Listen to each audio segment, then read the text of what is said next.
চলে এলাম গাই দোয়াতে। বরমশাই আগে চলে এসেছে, আমি পরে আসছিলাম। জ্যাঠা ওখানে বসেছিল, আমার কাছে জিজ্ঞাসা করছিল যে তোমার কি এইবার গাই দেওয়ার পালা পড়লো। আমি বললাম হ্যাঁ। তো শাশুড়ি মা শ্বশুরমশাই সবাই মামা শ্বশুর বাড়িতে গেছে, তো ওখানে নিমন্ত্রণ আছে, ওই জন্য আমাকেই গাই দিতে হবে কয়েকদিন। তো এই চলে আসলাম, আর এই তেলটাকে আমি দেখাচ্ছিলাম, তেল না হলে আমি আমার গাই দোয়াতে পারি না জানো। তো চলে এসে দেখি কটা লাথি খাই আর কটা লেজের ঝাপটা খাই, দেখা যায়। প্রথম থেকেই তো লেজের ঝাপটা মারা শুরু হয়ে গিয়েছিল, মুখে টুকে কাদা ভর্তি হয়ে গাড়িটা ধুয়ে নিলাম।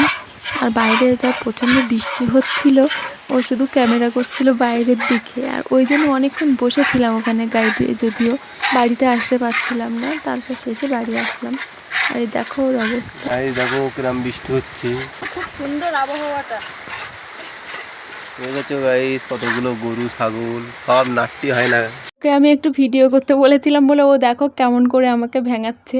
ও বারবার করে একই কথা বলছে, দেখো গাইস কেমন পরিবেশ, এই রকমই করছিল। আমার একটু পেছনে লাগছিল, কিন্তু আমার কিছু, ওর কথায় আমার কোনো রাগও হয় না, কোনো ব্যাপারই না, কেননা যাকে ভালোবাসা যায় তার প্রতি রাগ কখনোই আসে না।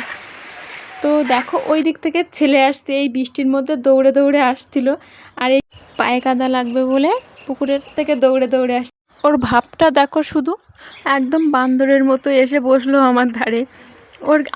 এর আগেও কিন্তু সকালে আমার সঙ্গে একবার স্নান করা হয়ে গেছে, এখনও যে কতবার হবে সে আমিও বলতে পারছি না, ওও জানে না, একমাত্র ভগবানই হয়তো জানে।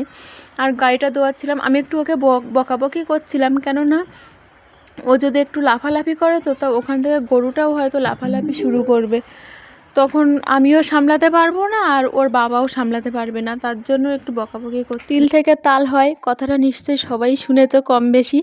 তো আজকে আমার এরকমই একটা অভিজ্ঞতা হলো। সতর্ক থেকো সবাই, তিলটুকুও করতে গেলে একটু ভেবে চিন্তে করো, কেননা সামনেই পাকা তালের সময়, কখন কার মাথায় পড়বে সেটা তো বলার নেই। সবাই একটু সাবধানেই থেকো। গায়ে ধুতে ধুতে না, যদি একটানা যদি দোয়া অভ্যেস না থাকে না, আঙুলগুলো একদম মানে খিল লেগে যায়, ব্যথা ব্যথা হয়ে যায় সব আঙুলগুলোতে। দেখো, আরে দেখো আরও একবারও কাদায় নামতে যাচ্ছিলো, আমি আবার বউকে হেঁকে বাড়ির দিকে ঘরের দিকে নিয়ে আসলাম। তারপরে দুধটা রেখে গেলাম দোকানের দিকে, ওখানে ফ্রিজে গতকালের বিকালের দুধটা রাখা ছিল। মা সকালে কিছুটা দুধ ধুয়ে দিয়ে গেছে, আর আমি একটু আগে দুলাম। আর ফ্রিজে যে গতকালের দুধটা রাখা ছিল, দুধটা বের করে রাখছি যাতে একটু গরম হয়, এটা আবার মিশিয়ে রাখবো, একটু পরেই গোয়ালা এসে নিয়ে যাবে দুধটা।